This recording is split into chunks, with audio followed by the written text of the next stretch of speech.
Seigneur soit avec vous. Évangile de Jésus-Christ, selon saint Matthieu.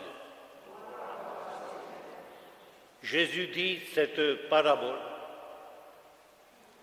Le royaume des cieux, on peut le comparer au maître d'un domaine qui sort au petit jour pour embaucher des ouvriers pour sa vigne. Il se met d'accord avec eux sur le salaire, une pièce d'argent pour la journée. Et il les envoie à la vigne. Il sort vers 9 heures. Il envoie d'autres qui sont là, sur la place sans travail. Il leur dit, allez vous aussi à ma vigne, je vous donnerai ce qui est juste. Ils y vont. Il sort de nouveau à midi, puis à 3 heures de l'après-midi. Il fait pareil. Et vers 5 heures du soir, il sort encore. Et il en trouve d'autres qui sont là. Pourquoi êtes-vous restés là toute la journée sans rien faire? Parce que personne ne nous a embauchés. Allez vous aussi à ma vigne. Le soir vient et le maître de la vigne dit à l'intendant, appelle les ouvriers, tu distribues le salaire, tu commenceras par les derniers, tu finiras par les premiers. Ceux qui ont commencé à 5 heures du soir s'avancent, ils reçoivent chacun une pièce d'argent. Quand arrive le tour des premiers, ils pensent avoir davantage. Mais eux aussi, ils reçoivent chacun une pièce d'argent. Et quand ils la reçoivent, ils grognent contre le maître du domaine. Ces derniers n'ont fait qu'une heure, et tu les traites comme nous, qui avons enduré le poids du jour et de la chaleur. À l'un d'entre eux, le maître répond, « Mon ami, je ne te fais pas de tort. Est-ce qu'on n'était pas d'accord, toi et moi, pour une pièce d'argent? Tu prends ce qui te revient et tu t'en vas. Je veux donner à ce dernier autant qu'à toi. Est-ce que je n'ai pas le droit de faire ce que je veux avec mon bien? Et tu vas me regarder de travers parce que je suis bon? Ainsi, les derniers seront les premiers seront les derniers. Acclamons par l'Alléluia la parole de Dieu.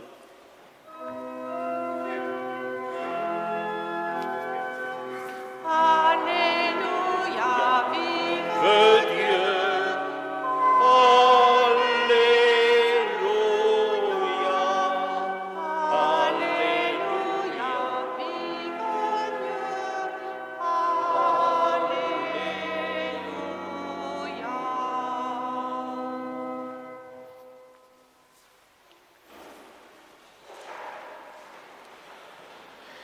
Il vaudrait la peine de s'arrêter sur cette parabole qui nous choque un peu.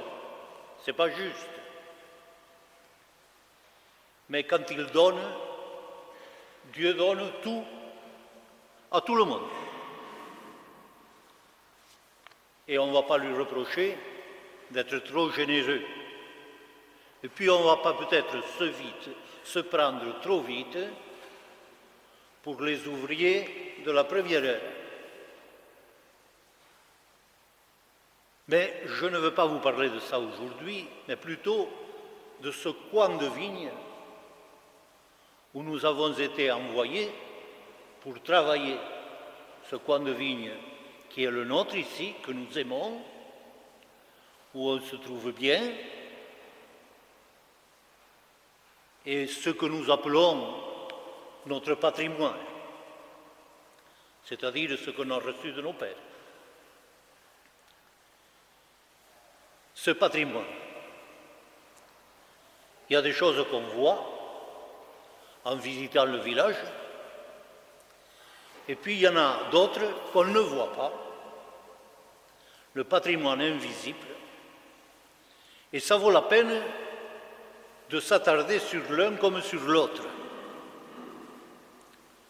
Ce qu'on voit d'abord quand on visite Saint-Félix, surtout quand il n'y a pas les potiers comme aujourd'hui, ce qu'on voit dans ce village, c'est que c'est ancien, qu'il y a des maisons à colombage, le château, la halle, mais incontestablement, le joyau du patrimoine, c'est ici.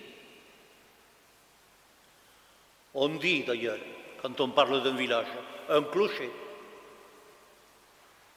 C'est bien en effet le patrimoine le plus riche, le plus lourd, et aussi, je le dirai tout à l'heure, le plus vivant.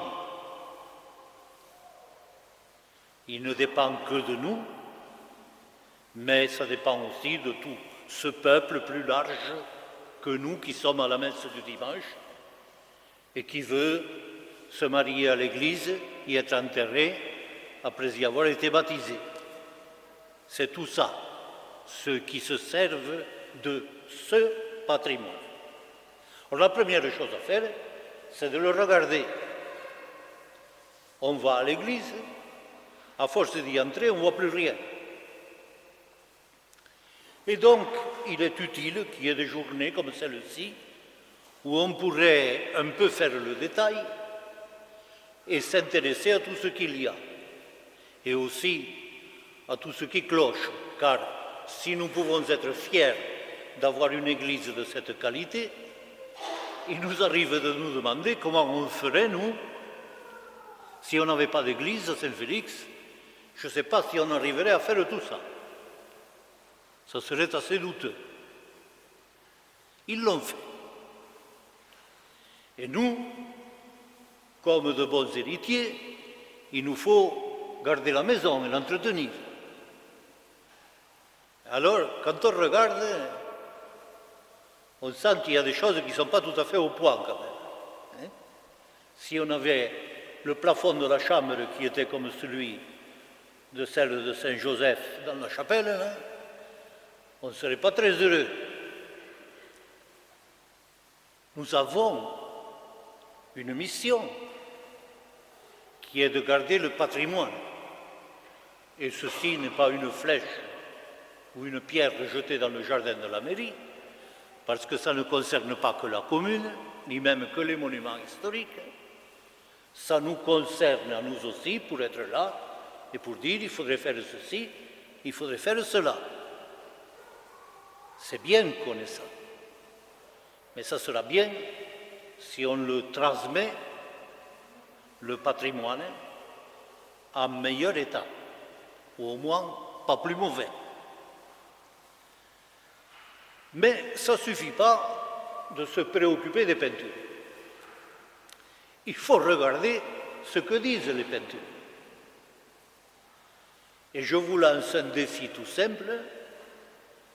Supposons qu'un des touristes qui vont aller chercher des pots sur la place aujourd'hui vous dise « Qu'est-ce qu'il y a dans cette église d'intéressant? Vous voudriez me la faire visiter ?» Je pense que beaucoup seraient en peine de dire de façon précise. Par exemple, qui est Saint-Félix et que représente son martyr. Ceux qui sont représentés dans les vitraux. Bref, il va falloir qu'on le regarde, ce qu'on a. qu'on fasse le tour de la maison, de la cave au grenier. On a fait des efforts remarquables sur l'orgue, mais il y a tout l'intérieur de l'Église qui est chargé d'intérêt et qui nous dit des choses. Ce n'est pas un hasard s'il y a une chapelle de la France, là, et elle est marquée par une époque, avec Jeanne d'Arc, Saint-Louis, les morts de la guerre. Essayez de retrouver tout ça pour l'aimer, le goûter, et tout simplement en vivre modestement. Pourtant, ce n'est pas là le dernier mot des choses. Parce que s'il y a les murs et les images, il y a surtout dans cette église Jésus. Et si nous venons à l'église, nous ne sommes pas venus ce matin pour regarder les murs. Nous sommes venus pour y vivre notre patrimoine. Ce patrimoine, c'est ce que nous avons reçu de nos pères.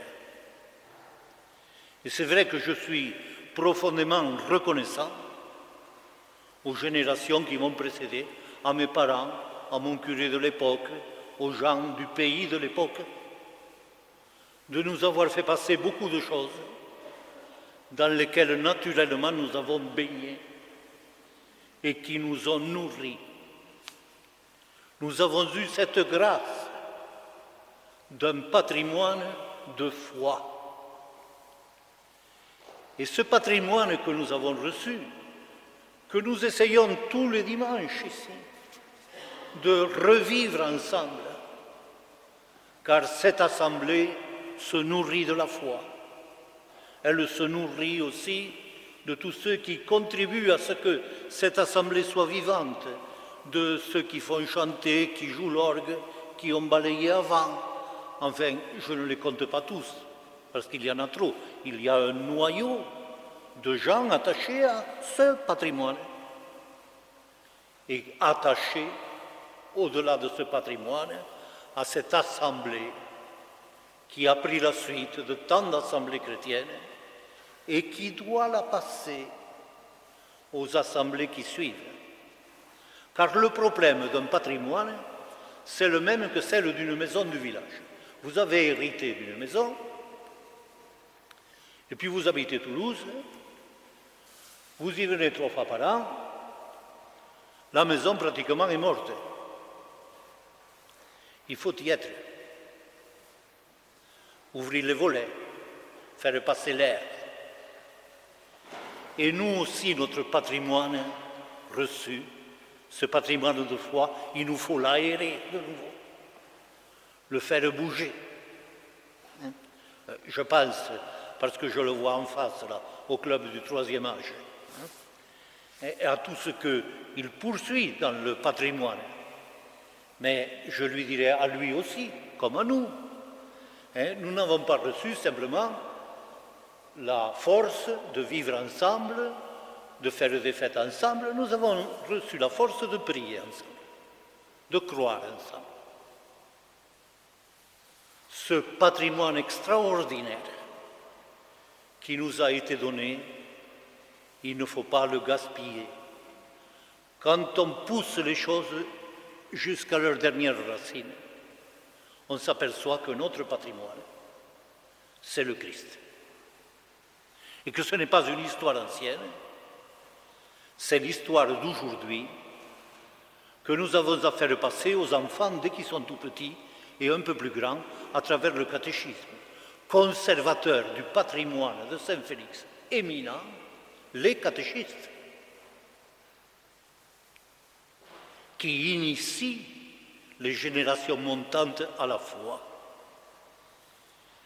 Et que chacun de nous, heureux de ce qu'il a reçu, heureux de ce patrimoine généreux, abondant, heureux de cela comme d'un don de Dieu à travers des gens, est le souci, la force la fidélité, l'énergie de transmettre aux générations qui seront là quand nous n'y serons plus ce patrimoine de foi, de prière, d'Eucharistie.